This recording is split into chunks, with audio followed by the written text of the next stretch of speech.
पुण्यात गणपती मिरवणुकीत डीजे लावण्यावरून 2 मतप्रवाह समोर येत आहेत। एका वर्गाकडून डीजे मर्यादित आवाजात लावण्याचा आग्रह धरला जातोय, तर त्याचवेळी डीजेवर संपूर्ण बंदी घालण्याची मागणी वाढत चालली आहे। पुण्यात रविवारी डीजे विरोधात आंदोलन होण्याची शक्यता आहे, तर त्याचवेळी डीजे लावण्याच्या बाजूने असणारे नागरिकही आंदोलन करण्याची शक्यता आहे। दरम्यान आज पुन्हा एकदा पुणे पोलीस आयुक्त आणि गणेश मंडळांची बैठक होणार आहे। आजच्या या बैठकीत काय तोडगा निघतो का हे पाहणं महत्त्वाचं असेल।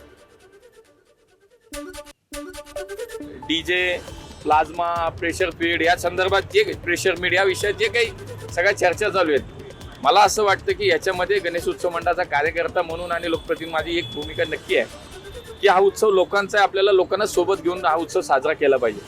त्यामुळे कर्कश आवाज, नागरिकांना होणारा त्रास असा उत्सव नको। त्यामुळे जे काही प्लाझ्मा असेल, प्रेशर मीड असेल, हे तर निश्चित उत्सवात नको आहेत।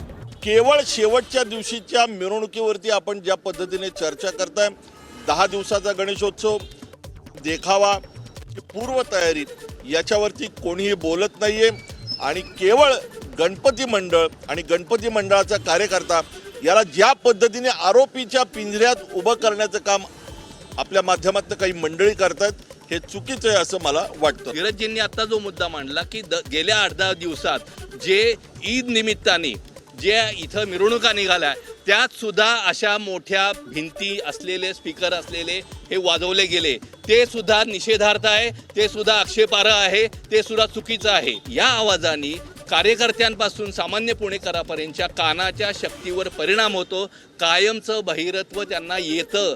सर्व घटकांना विश्वासात घ्या, यातनं होणारा त्रास कसा कमी करता येईल, बाकीचा बॅलन्स करता कसा येईल, एका दिवसात सगळं डीजे मुक्त हे असं होणार नाही। हा गणेशोत्सव निर्बंध मुक्त असावा।